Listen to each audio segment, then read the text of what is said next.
Okay, well, maybe we can get started. Welcome everyone to the first Tuesday for November. I guess my message today is, first of all, we have a fantastic speaker. But if you're eligible to vote and haven't done it yet, make sure you do it before the polls close tonight. It's a big day for our country.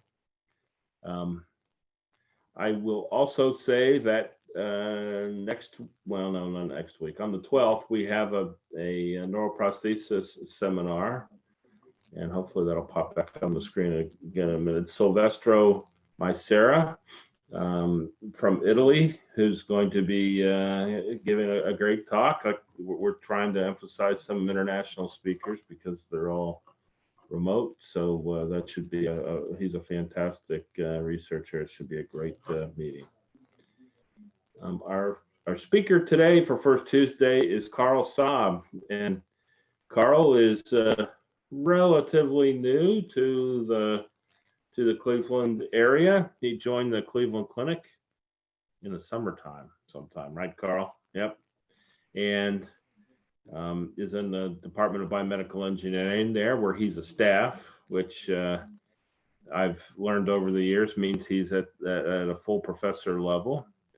And his work involves understanding pain and doing translation of this understanding into products that can help people with pain. So I'm going to let Carl introduce himself more about his research rather than have me hack it up. So please take it away, Carl. Sure. Thank you, Bob, for this great introduction. In case this poster behind me doesn't give it up, there's a chopper outside, so I apologize about the noise and the static. I hope you can hear me well. So as it was mentioned, I joined Cleveland Clinic in August. Delighted to be here and to also be a part of the FDS. I've heard a lot of great stories about the FDS from its counterpart at Brown in the neuroscience department and being close to the Donahue group over there. So it's great to be on the other side. And I am delighted to let you know a little bit about what my lab does and what we want to do on the short term and the long term and how we're going to bridge between basic science and clinical research. I'm going to start sharing my screen.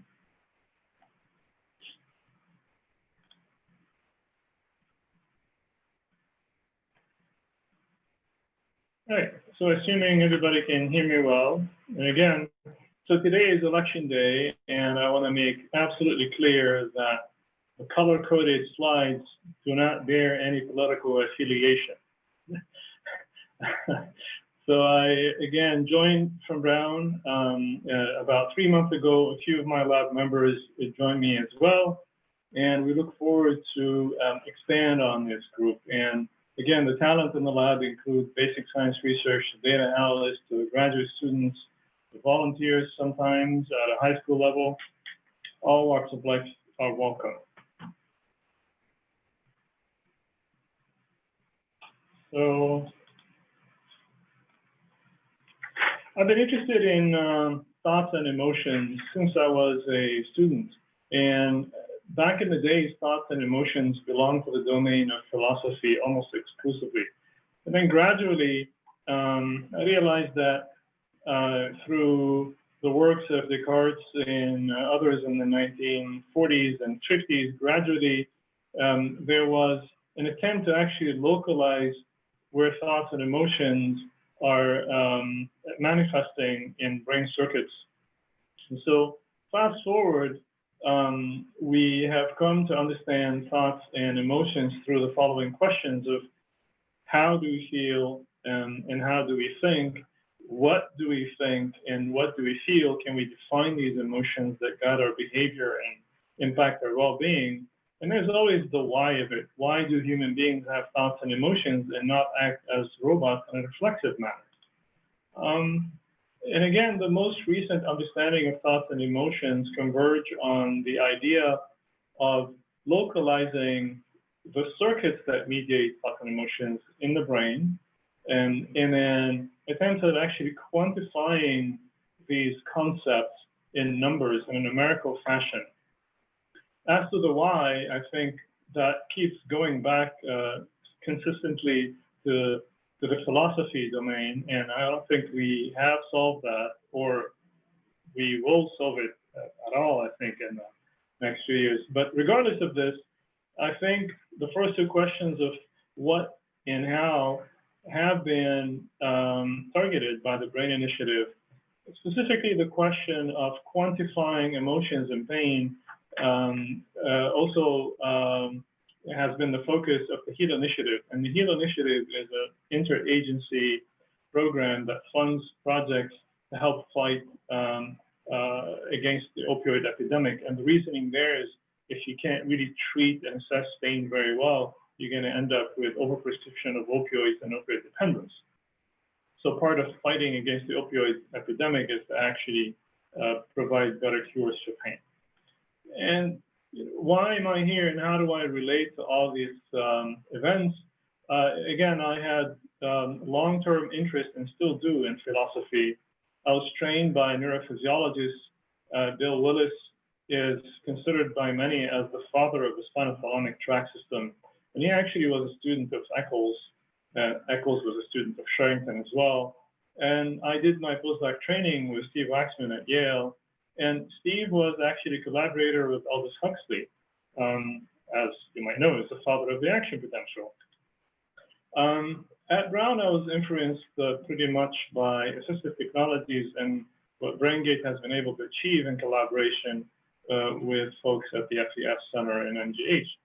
And finally, being an awardee of the BRAIN Initiative and serving on multiple panels and study sections at the HEAL Initiative, including a biomarker task force, I think this makes sense a little bit in terms of my background and my research interests. Now, 1950s physiology of the pain tells us that if you open any textbook of neuroscience, looking for information about pain, you'll invariably find this diagram, which is depicting points on a pathway, first synapse, second, and third synapse. And it's a unidirectional map that actually leads to the brain, mostly ending in cortical areas. Some textbooks go as far as actually showing descending pathways for the modulation of pain. But by and large, these are static lighting diagrams based on neuroanatomy and sometimes neurophysiology, but under anesthesia. Most of these textbooks fail to depict the dynamic interplay between these pathways that are ascending and descending and local circuitry as well. The other caveat is that these particular diagrams have been built based on single unit recordings, 1 unit at a time. And if you think about it, it's a brain made up of billions of neurons. It's really impressive that we can build theories and publish papers in Nature and Science based on ends of 20 and 30 units, again under anesthesia. And the animal models that most people use in the field are based on reflex behaviors. That is, you put an animal on a hot plate and you watch it flinch, and somebody is going to score that behavior, interpret it as pain, or somebody is going to dip the tail of a rat in hot water and see it flinch. And also, ways to intervene in the system have been mostly the domain of chemistry and electrical stimulation, which are not specific as well. So this, to me, represented, again, significant caveats is that you can't really talk about pain if you're recording under anesthesia. You're not representing network dynamics in real time, and the models are not ecologically valid. Lastly, again, as I said, there's low cellular and temporal resolutions. And so midway through my appointment at Brown, I was about maybe 8 years ago, I really contemplated throwing the towel and maybe opening a restaurant.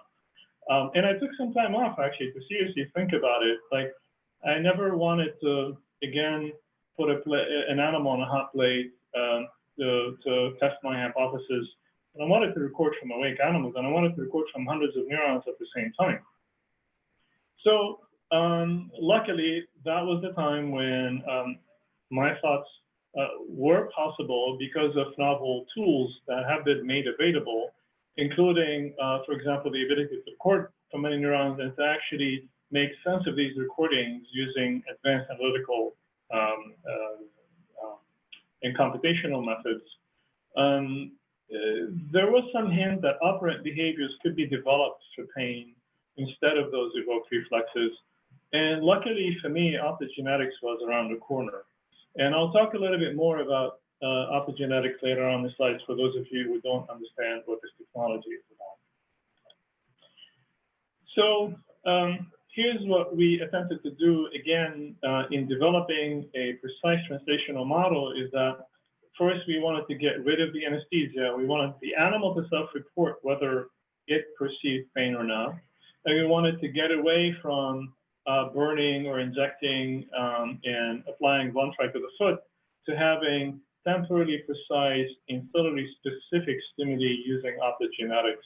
We also wanted ways to record from the spinal cord and the brain simultaneously in the same animal.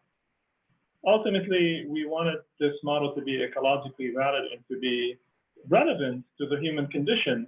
I don't think anybody in the clinic is going to place a patient on a hot plate and watch it flinch its foot or poke it with Von-Tri to assess its pain. The gold standard for assessing pain in the clinic is talking to the patient and collecting their visual analog scale, which is not ideal, but that's the gold standard in the clinic. The other concept I wanted to introduce is, again, this dichotomy between single units in network activity. I don't think it's a dichotomy. I think these are complementary ways of looking and interrogating and interrogating the nervous system. So here's, again, a panel depicting what traditionally we know as recording from single units or multiple units at a time. But we obviously understand that the brain and the nervous system is made up of, again, billions of neurons. And these neurons are, most of them marked together and they fire together. And they generate what we call emergent properties. And the best way to explain emergent properties is to give you the example of a Matisse painting, where if you stand too close from the painting, you'll only see dots, and you take a step back, the gestalt of the image or the property of the image is going to emerge to you. And again, emergent properties are not properties that you can get at by recording single units. Here's an example where neurons that are fired together, that are wired together, fired together. And when they do this, they generate rhythmic oscillations. And that rhythmic oscillation could be, for example, recorded in the local field potential. And that local field potential, as it oscillates, in turn, biases the activity of single units. And so therefore, one should regard the microscale activity and the macro scale to be interdependent. And in my opinion, every experiment that records at the macro scale level should attempt to address the microscale environment and vice versa. So this is how we went about developing an animal model. So this work was published 3 weeks ago, actually, and it's a fruit of a collaboration with the Department of Engineering, Biomedical Engineering at Brown, the lab of David Borton, and his student Chris Black. So what David, Chris, and I did is that we actually made use of an available transgenic mouse model. It's transgenic because artificially we made the opsin molecule, which is light sensitive, expressed in the TRPV1 channels, and those TRPV1 channels are predominantly expressed in A fibers, A delta fibers, and C fibers, which are, again, predominantly nociceptive fibers that transmit pain information. Having done this, these animals then naturally express the opsin in pain fibers, so that when they're hit by laser light at the right wavelength, they're going to activate these fibers preferentially at a very temporally precise manner. And every time you do this, I'm showing in this middle panel, you're going to activate A delta and a later C volume. And when that happens, lo and behold, the animal is going to feel pain. And the animal is going to exhibit a pain behavior. So what we have done in this case is made use of optogenetics to actually stimulate A delta and C fibers in a very cellular specific manner, in a very temporally precise manner. There's no need to inject chemical substances, and there's no need to ligate the nerves or even stimulate electrically. So what we've done next is we have fixed the animal's head, and the animal is awake, and we introduced a licking spout in front of it, and we have actually restricted water from the animal for a few days. So the animal is definitely incentivized to lick to get water reward, and we have actually taped its foot on a platform. Underneath that platform, we are projecting a laser light, and this is the transgenic mouse model. So the laser is going to activate C fibers and A delta fibers, and is going to evoke pain in the animal as long as this fiber is on. And in another instance, we have actually bent the piezoelectric arm connected to a soft needle to induce touch in the foot of the animal. So the animal either receives touch or laser painful stimuli. Later on, we recorded whether the animal is going to lick within 1 second of the presentation of these stimuli, which are either touch or pain. And if the animal licks within 1 second, it's going to receive a water reward. And we call that hit trial. There are also missed trials, false alarms, and correct rejections. And so what happens if after several trials, again, when you activate A delta and C fibers optogenetically using the laser light on the foot, you're going to activate A delta and C fibers, and this is an average waveform. With increasing intensity of light, the animal is going to start to have more hit success rate on a psychometric curve, up to a point where the success rate is about 90 to 95% success. So what we've done here is that we've generated a psychometric curve which resembles the self-report in humans. And again, the way we do this is that when we build these psychometric curves, after a few sessions the animal learns how to accurately report within 1 second. The next thing we want to do is to validate this model and to induce different chronic pain models in the same animal. For example, sciatic nerve ligation or CFA or arthritis. But the other animal models that are in use currently, we're going to subject the mouse to them while providing the optogenetic LED stimulus in what would that result in is actually left forward shift in this psychometric curve. And then analgesics are going to cause a rightward shift in this psychometric curve. So compare this to the human condition, whereby humans are asked to self-report and to score their pain on a scale of 1 to 10. And so that's the bottom line here, is that we would want the animal to self-report to us based on this operant behavior. And again, the future steps to take in this direction is to, again, validate many pain models and to test analgesic efficacy so that this model can be offered to pain researchers. And if anybody on this call is interested in learning how to set up this model, I'm happy to engage and share whatever information and expertise we have on this model. But again, the model has been published last month.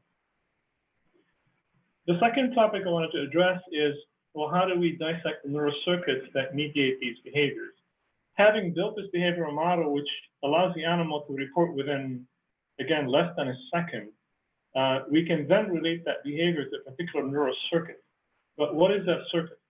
So the first experiments we did targeted the most evident circuit, which is the THALAMO-CORTICAL network.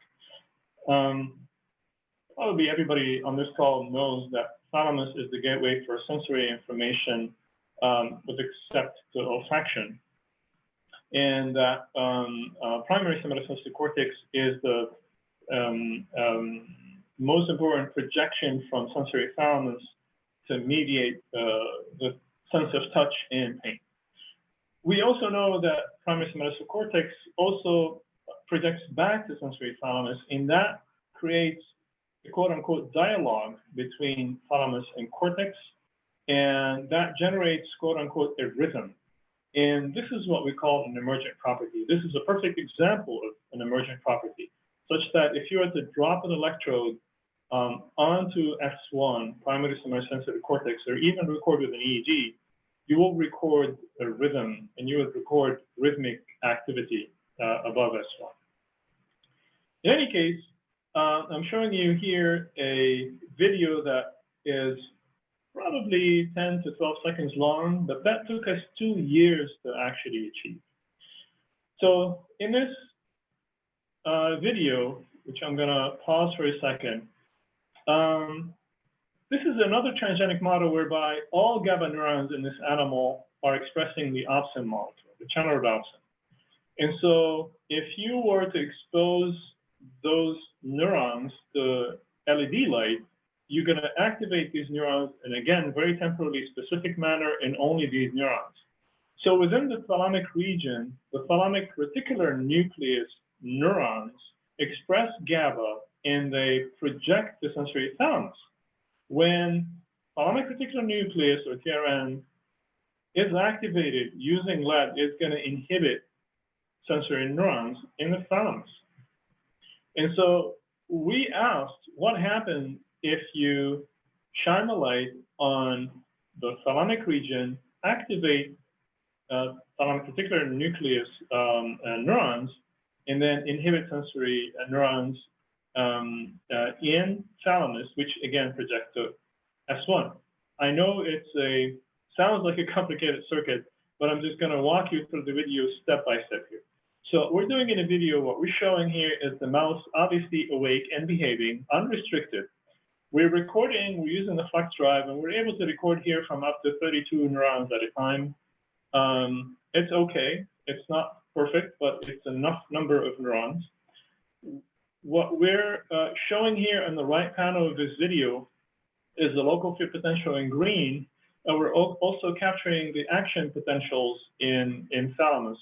And in the upper right corner, I'm showing you the power spectra in real time. Whenever you're going to see yellow or red, that means it's a high theta band activity.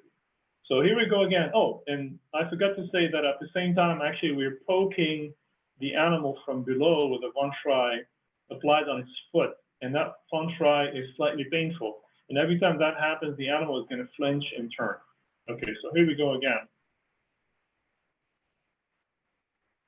All right, so now the animal is minding its own business and it's being poked and it turned. When that happened, there was a yellow zone of activity and the red zone up in the right-hand panel. And if you're quick enough, you're going to also notice the burst of action potential in the thalamus, because that's what sensory thalamus does after a period of high inhibition from the TRN. Long story short, if you believe this 12-second video, and by the way, we have actually stimulated the TRN. Every time you see a blue light here on top of the mouse's head, this is when we're optogenetically stimulating the TRN and inducing this inhibition in sensory thalamus. All right, here's what I just said in diagram. And this is a collaboration with Chris Moore in the Neuroscience Department at Brown. And the middle panel here where you see the heat map. We hear you. Sorry about this. The internet booted me off. It happens at 5 p.m. every day, and I forgot about it. Okay. No worries. I made you co-host again, so you should be able to share your screen again. Okay. Perfect.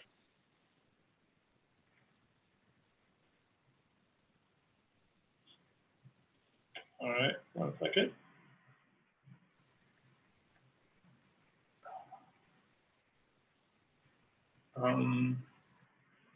Okay, we're still here. All right, so I'm gonna go a bit faster here because we lost some time. So during capsaicin, which is a painful, again, period, the animal is undergoing pain. There's increased theta activity, and lo and behold, when you turn on the optogenetic, where you see the blue arrow here, is when you actually downgrade theta oxidations in S1, and at the same time you induce analgesia in the animal, because the animal all of a sudden does not care about the von Frey.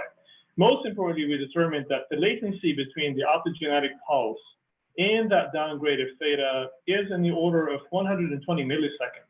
So what we've done here all of a sudden is that we've related the emergent property, which is again, the emergent property mediated by hundreds, if not thousands of neurons, to a particular phenomena at the action potential level in a subgroup of GABA neurons in the TRN. So this again illustrates one approach on how to merge and link between microscale and macroscale environment in the neural circuits. What this study also taught us is that unlike what we're led to think based on the textbooks of the spinal thalamic tract system, which is, again, foot connected to spinal cord, connected to brain, and all of a sudden you have a sensory experience. Otherwise, the brain is dormant or passive and waiting to be awakened by sensory stimuli. We have hypothesized, working with Lisa Barrett at Northeastern, that the brain is not passive and dormant in the absence of sensory stimuli. It is in fact engaged in continuous predictions to make predictions about the future, to enhance survival. And so that flow of information, which is continuous, which helps us to make prediction, actually follows the neuroanatomical connections from agranular cortex, including the limbic system, all the way to granular cortex, including S1. And that link between the agranular limbic and the granular sensory system happens to converge on the TRN, which we have targeted in this study above in the mouse model. So that all of a sudden, your expectations and your memories have access to your sensory perception and can, in real time, modulate your sensory perception. Again, this is a hypothetical framework. It offers testable hypotheses, which could be, again, approached in this manner that I just portrayed to you in the study above. And it actually has enough testable hypotheses for anybody to take a stab at for the next 10 years. So next thing is we're going to address the following questions. Is cortical theta a pain biomarker? And the second question is, how many neurons can we record at the same time from thalamus and cortex to get a better understanding of these emergent properties? And so in the lab right now, we have neuropixels, which will allow us to record from up to 250 neurons at a time in an awake animal. It's not trivial, obviously, but it's a technology that we're committed to deploying in our lab to have a better understanding of that large-scale neural circuit. In the end, we also would like to connect the brain to the spinal cord, obviously because sensory information ascends primarily from the spinal cord to the brain. And to my knowledge, there has been no study whatsoever that has showed single unit firing from the dorsal horn of any awake animal, and let alone connecting that to the brain.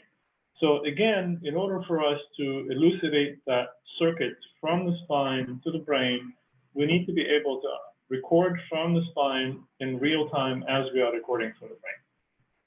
And this is the concept that we're calling now the spine-brain continuum. And so to address the first question, is theta a cortical biomarker for pain? We have transitioned from mice to rats, and we have implanted EEG electrodes in these awake animals, and then measured EEG theta. And then in this slide, I'm just going to summarize 7 papers in 2 minutes. Basically, what we've done is we've recorded EEG, and we have quantified EEG theta in these spontaneously behaving animals, and we have actually induced pain in several forms: the acute pain, the inflammatory pain, and the neuropathic pain. And the temporal progression of EEG theta actually follows the expected progression of pain in these animals. For example, in the acute phase, we know injection of capsaicin lasts for about half an hour, and truly EEG theta increase in power spectra occurs within this time frame and then disappears afterwards. Same thing for inflammatory, same thing for neuropathic pain. The second thing we did is that we've demonstrated that EEG theta in these animal models is reversed by injection of analgesics and administration of only effective analgesics at the correct dose again, in the appropriate animal model. Lastly, we performed a dose response study and compared the results in the rat to those in humans and determined that if you compare EEG theta recordings in the rat pain models to the traditional von Trapp and the Hoplite and the reflective tests, those evoked reflective tests sometimes are going to give you false positives and false negatives. And again, the ground truth here being human studies, published studies, whereas the EEG theta stands as a true positive and a true negative in at least the drugs that we've tested. So there is clinical evidence actually for the increase, not just in theta, but in the low frequency domain of power in humans with pain. I'm showing here a study by the Rodolfo Linas group from the 1990s. And these are MEG recordings from patients with neurogenic pain. And you see in red the increase in power in the low frequency range. Later on, the same group actually localized that increase in power mostly in S1. And they've also reported increase in the power in the low frequency band, not just in pain, but in a series of cognitive disorders as well. And they have labeled this phenomenon as THALAMO-CORTICAL dysrhythmia. Now, the NIH has taken an interest in EEG theta as an assay for measuring spontaneous pain in awake animals.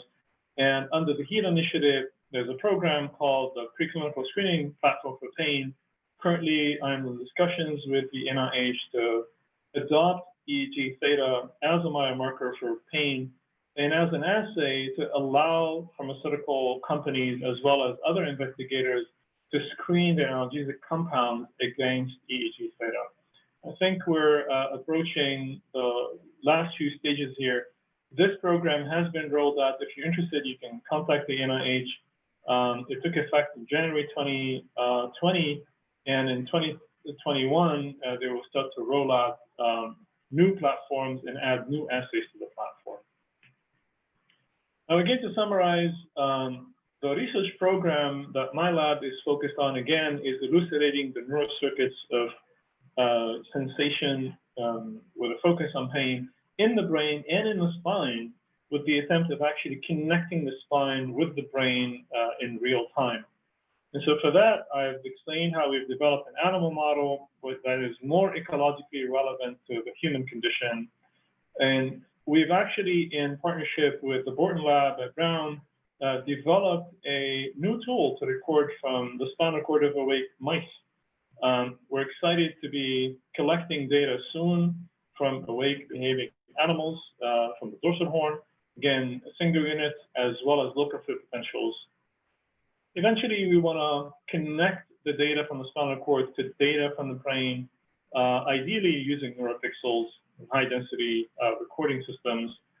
And finally, we want to help computational neuroscientists to build a new in silico model of the pain circuit, including the spine and the brain. And we're working together with the lab of Stephanie Jones at Brown University to actually provide that electrophysiological data to her so she can refine an existing model that she has for the cortex and incorporate the spinal circuit into it. Now, moving forward, I want to address what my lab is doing in terms of translational research in the clinic. And again, what we do in the lab has to have a translational value. And we wanted to actually explore the potential benefit of our discoveries in a clinical setting. And it's been rewarding and eye-opening at the same time. The more I go into the clinic and work with clinicians, the more I get excited about the potential for translating some of these discoveries, but also to have an impact in people's lives. And also, the more I go to the clinic, honestly, I bring into the lab more ideas to test hypotheses in the animal model when that's possible. So it's been truly rewarding. And it's an advice for anybody who works with either strictly clinical or either strictly basic science to merge both together. Again, from the perspective of clinical pain management, chronic pain is highly prevalent and highly costly, highly disabling condition.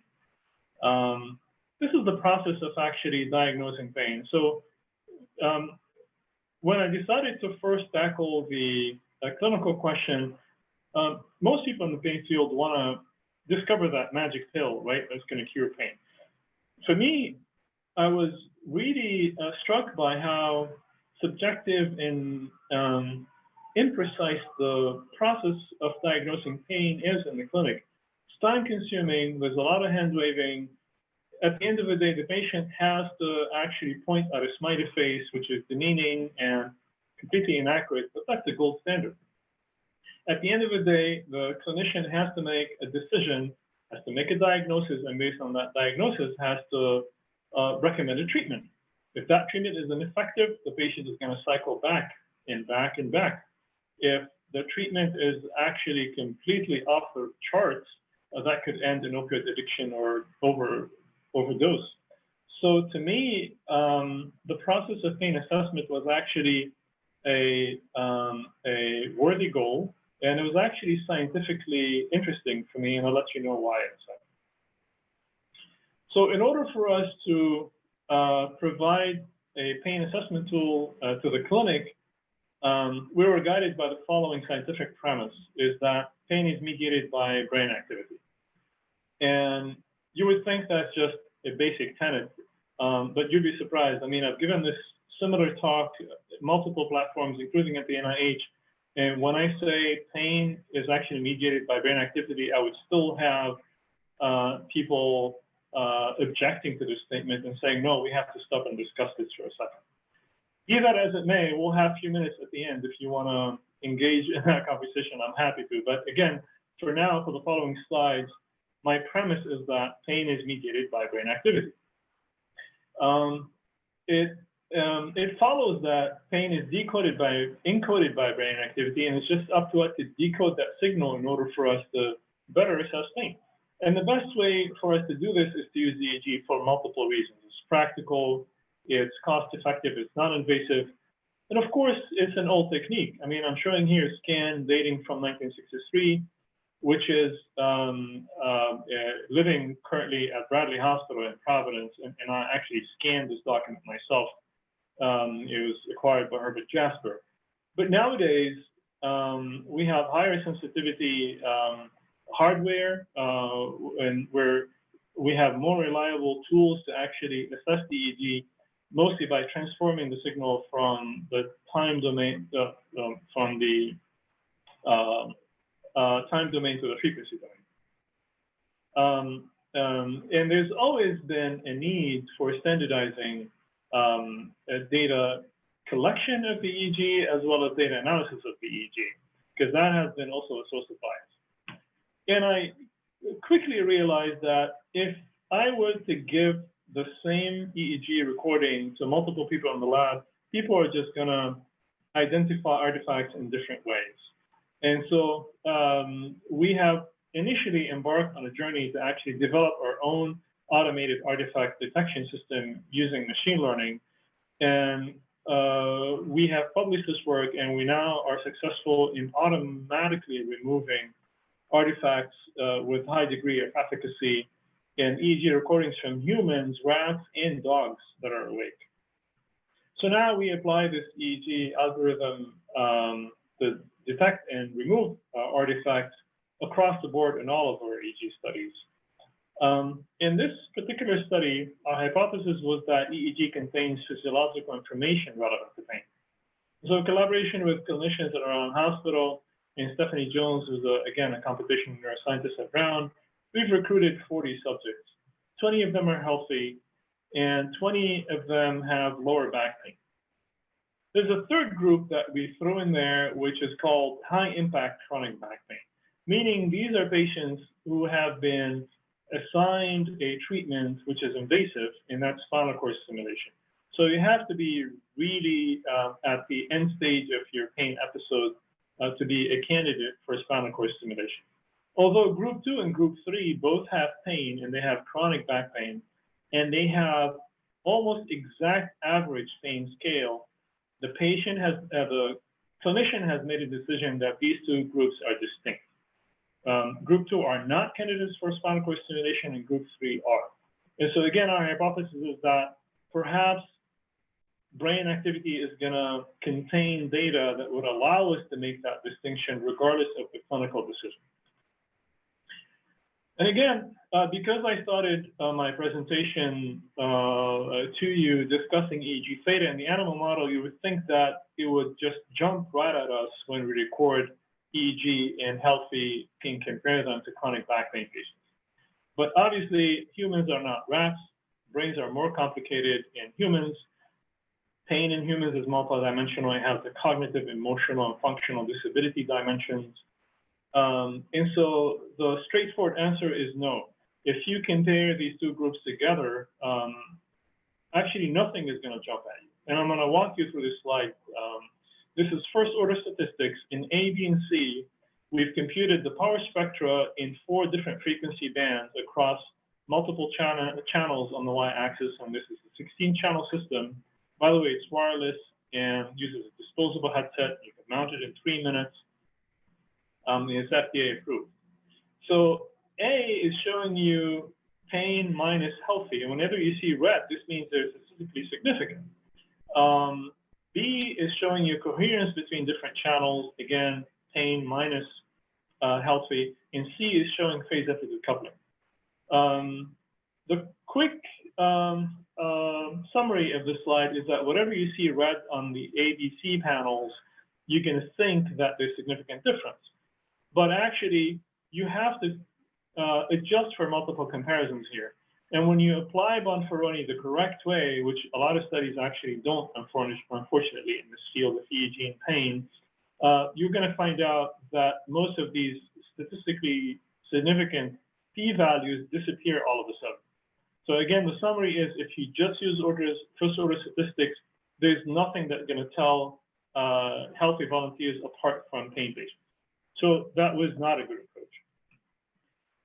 However, when we actually looked at power spectra at the sub-second level, and this is important here because for most people who look at EEGs and measure power, they measure average power across seconds and minutes.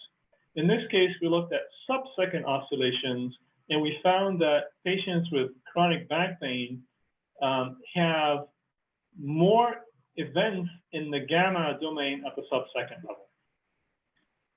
So this did pan out in first order statistics. And then we did something else.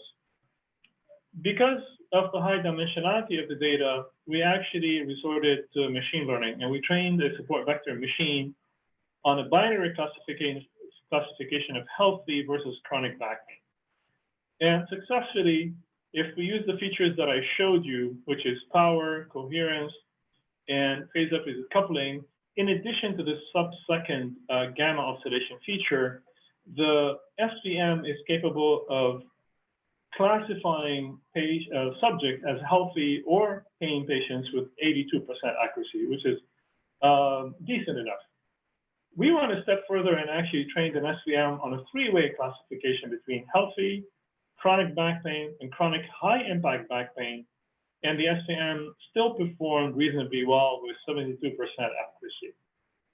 So this study, by and large, demonstrates the feasibility of the approach of relying on physiological features to predict the subjective pain state of a person, which to me is a big deal.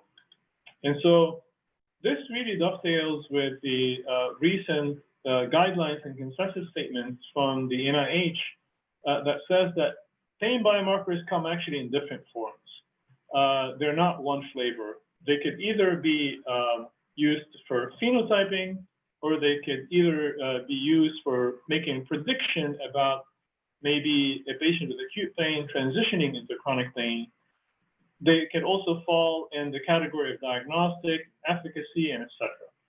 So having made this early discovery, I think for the next few years, we're going to be focusing on making sense of these pain biomarkers at the EEG level, as well as at the gait sensor level and other wearables, to create composite biomarkers for pain and to develop pain biomarkers for one of these categories, for example, phenotyping. The example I just showed you is a perfect example of phenotyping or classification. We also want to be predictors. If you walk into the clinic with acute back pain of about 1 month ago, you're categorically classified as acute. But I want to know if you're at high risk for developing chronic back pain. And I want to make sure that I pay attention to you, because when you become chronic, pain becomes more resistant. So we think that building biomarkers that are phenotypic and predictors are of high value in the clinic.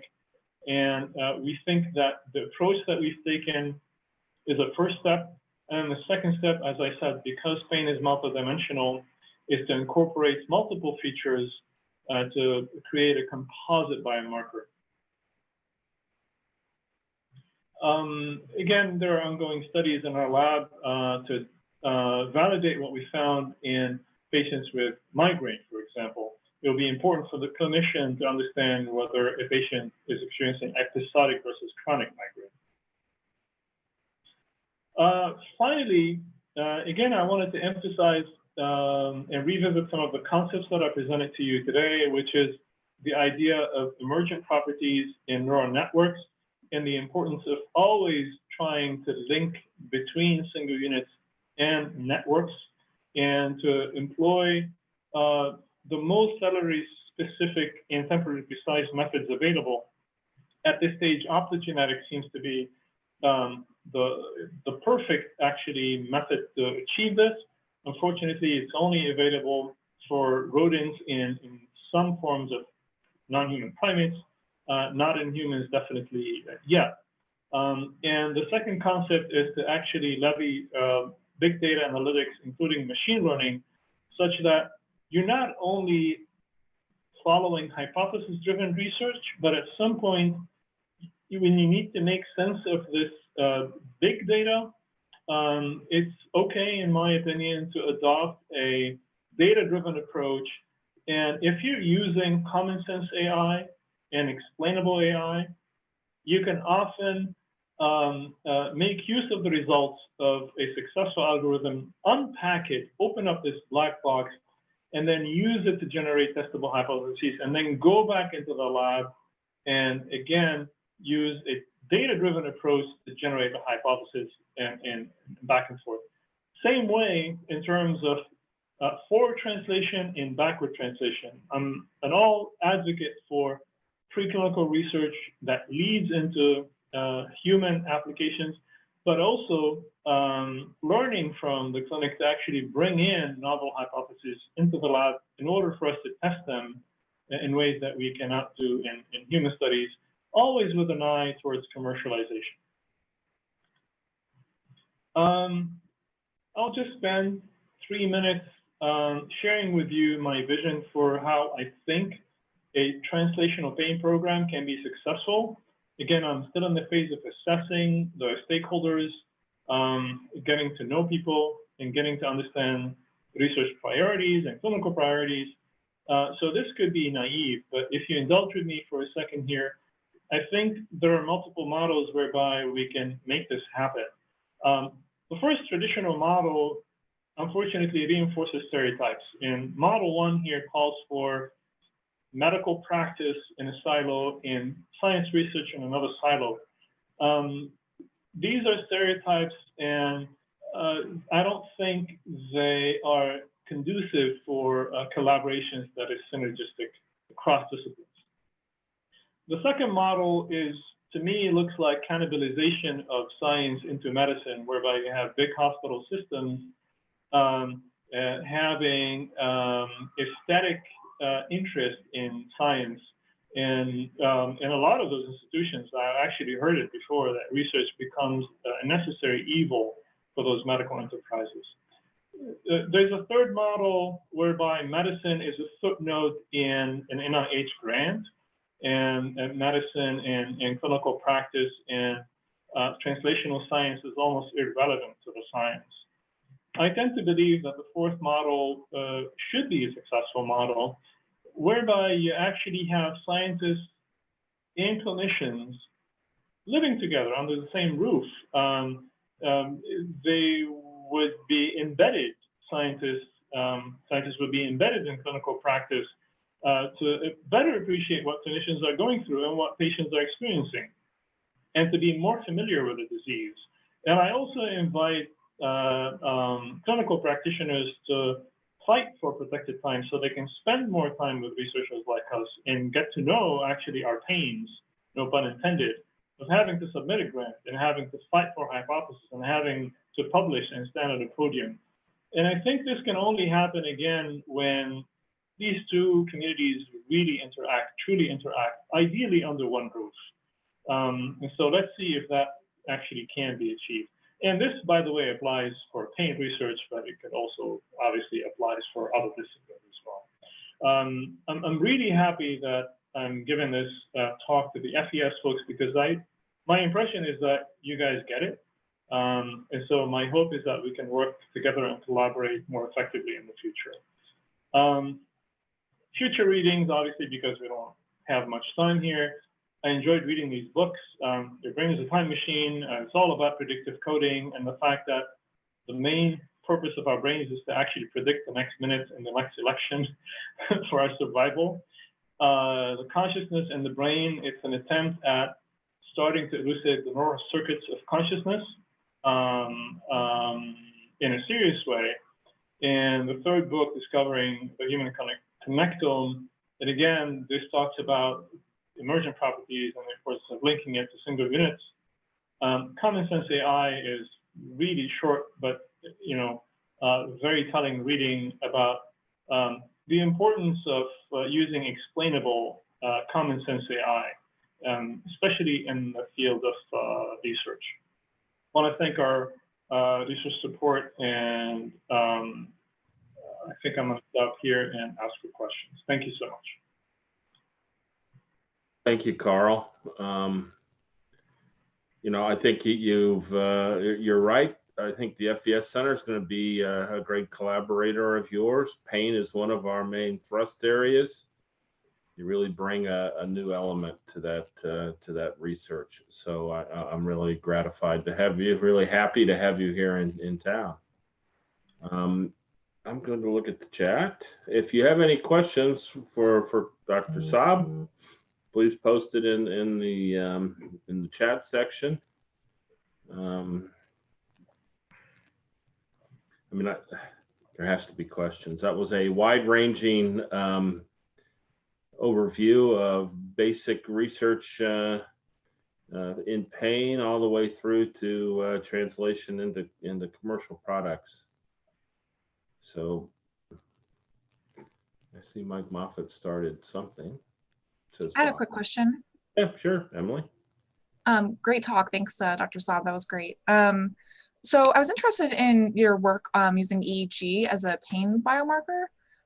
We've thought about this. So I studied somatic sensation, primarily touch. And we thought about using EEG as a marker to understand potentially what touch stimuli people are feeling as more of an objective way of measuring a specific, touch perception that, people try to verbally describe, but it's really hard to sometimes articulate what people are feeling. Have you given any thought to that issue?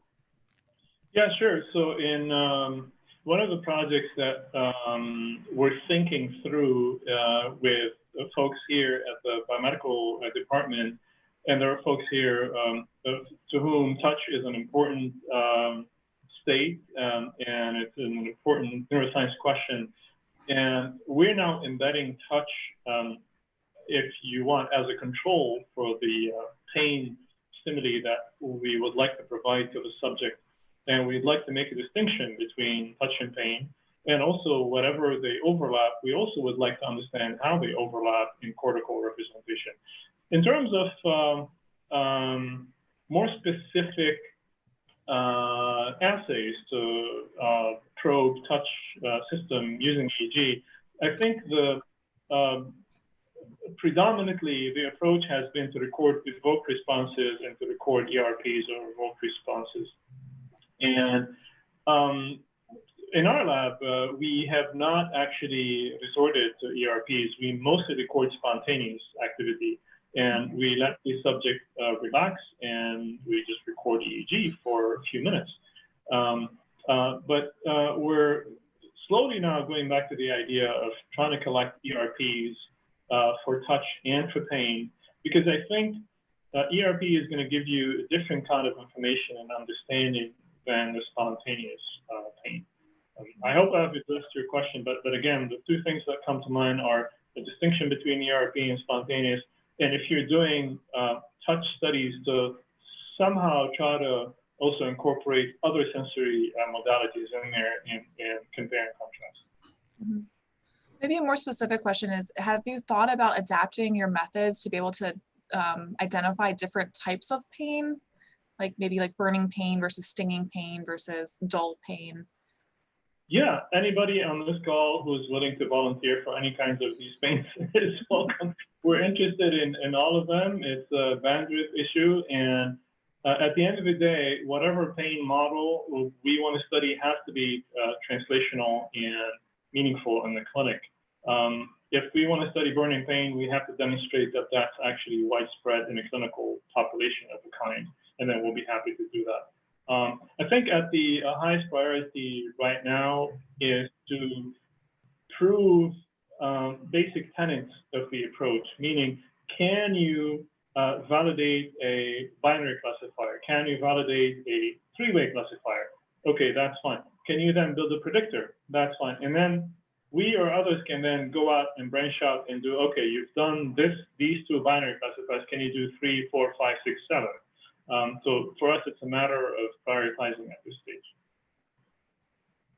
So Carl, this is Paul Ford. Fascinated by the work, the optogenetics, interesting integration of that. Following up on what Emily was saying, it seemed to me that you, from a couple of your comments, weren't altogether crazy about the happy face, smiley face, sad face metric of describing pain. And some of the work that Emily had presented, you know, people have difficulty sometimes expressing exactly what the pain phenomena is. What's better than the smiley, happy face, and how does this gap in us having a shared expression or language for it match with what you're finding with signals? Yeah, so clinicians and practitioners have tried to be a bit more fancy than the VAS. Everybody starts with the VAS, but some folks actually augmented with questionnaires, and I can give you a list of questionnaires that would, for example, quote unquote, assess the psychological dimension of the pain and the distress and the anxiety. But at the end of the day, it's a questionnaire and it is subjective. One promising venue for research, at least, has been facial grimace. And that has been validated in a mouse model. The mouse's facial grimace have been scored and thought to be correlated with pain. Now, in the animal, obviously, the challenge is where's the ground truth? What do you compare the facial grimace to? So there's always a question mark there. In the humans, you always have the luxury of asking the patient. But if the patient is pediatric, you know, and so on and so forth. If your patient comes the second day and asks the patient to recollect yesterday's pain, that's also going to be biased. So the answer is, we don't know. And so our ground truth is actually the VAS, and at some level, it's the labeling of the clinician. Because at the end of the day, there's actionable information in the healthcare system. When the physician puts in the label of acute pain, that's a particular diagnostic label. And then if the clinician says you're a good candidate for SCS, this is actionable information for actually the patient to receive surgery, and that's such a big deal. So we're only trying to duplicate the labels that the clinicians give. And sometimes we're trying to duplicate the VAS, which is lousy to start with. But there isn't a perfect way to get to the ground truth of what is touch and what is pain. And of course, in those labels, we need to increasingly be careful of the inherent biases that get put in, whether it be gender biases and expression or racial, cultural things that end up looking like they're subjective, objective, professional opinions, but they may be an overlay of diagnostic bias, I think. Absolutely. So the best we can hope for is actually to provide an adjunct or complementary assay. Hey, Carl, this is Mike. I have a couple questions, but first, thanks for the great talk. Thank you. The first question is around your optogenetics model. I was curious if you had thoughts about expanding the TRPV model to think about more than acute pain, but maybe a chronic pain version of that animal model, or maybe you can use it in chronic pain. So it'd be interesting to hear your thoughts on that. And then I'll ask my second question and then go back on mute. The second question is, have you thought about building support vector machines that use patient-specific data? So kind of a patient-specific model of pain. When you throw in lots of patients, sometimes the really relevant information for any given patient gets averaged away. And I know in our experience with spinal cord stimulation, we've seen how people use the therapy differently. So activity sometimes is really well correlated to pain relief using the therapy, and sometimes it's not, because different patients will trade the therapy for activity, or some of them don't. They trade it for a lower NRS.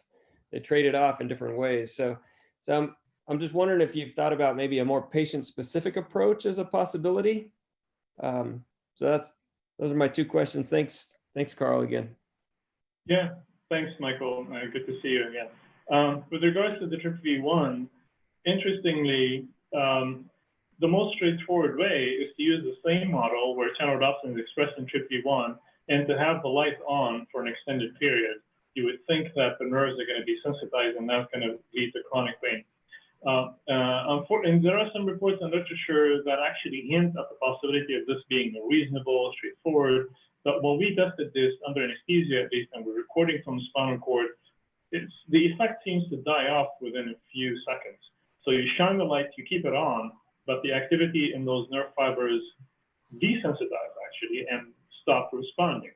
So it's either a problem of the TRPV1 receptors or the channelrhodopsin or something else, but at least in our hands, we have not been able to translate this pulse in immediate pain into a chronic pain state using optogenetics. That's interesting. Yeah, thank you. Yeah. However, we actually are breeding animals with channelrhodopsin expressed in A beta fibers, which goes to the question maybe if Emily called. In these animals, remember the mouse that I showed you that if you shine the light on it, it starts to lick its paw. This other transgenic model where channelrhodopsin is expressed in A beta fibers, if you shine the light on it, it's just going to look up in the sky and wonder, what has touched me, and I can't see anything. It's a perfect touch model, again, triggered by optogenetics. We have some uses for it. It always go back to pain, but if anybody else on the panel is interested in, again, in this model, we're happy to share. With regards to individualized biomarker, I think that's a holy grail. But this is a situation whereby me as a scientist, I am trying to collect feedback and data from people on the field, from clinicians and from people in industry. And what I think is a great discovery maybe is useless for a pain practitioner. So it's these conversations that I would like to have in order to prioritize what we need to do next. Maybe it's great that we've developed what we've done, but what is the next step? Maybe for you, Mike, it's individualized prediction or biomarker. For others, it's a collective response to drugs. I know most clinicians would tell me that we have hundreds of back pain patients, but we want to know who's a good candidate for, Lyrica versus X, Z, Y, whatever. And so it depends on, I want to hear what those priorities are. Is it feasible? I think it is, but the only way to design such an individualized SVM is to do a longitudinal study whereby the baseline is the ground truth. That's at least as I can think of it is possible.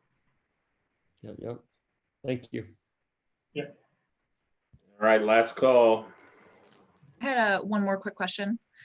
So I was really fascinated by the point you brought up about the kind of emotional and like cognitive influences on pain.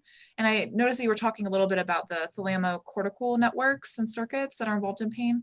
Have you thought at all about how you could bring in those other processes and study those as well as part of this network, like how the limbic system, you know, plays a role?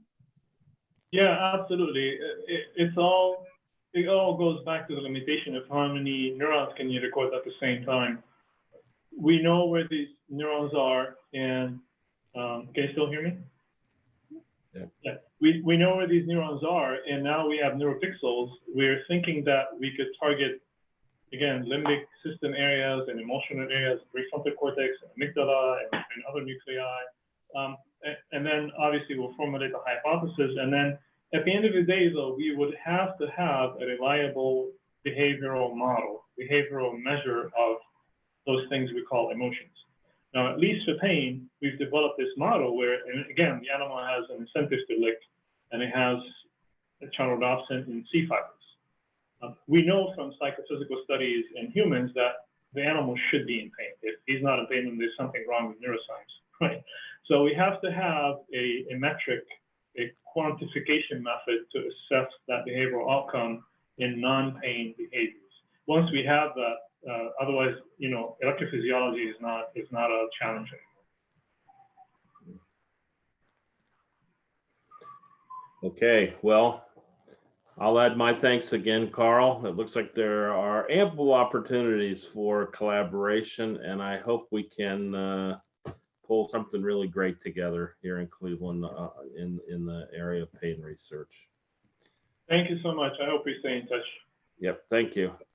So, bye. Thank you. Everybody, have a good evening. Don't forget, we have a neuroprosthesis seminar coming up. All right, I'll see you folks.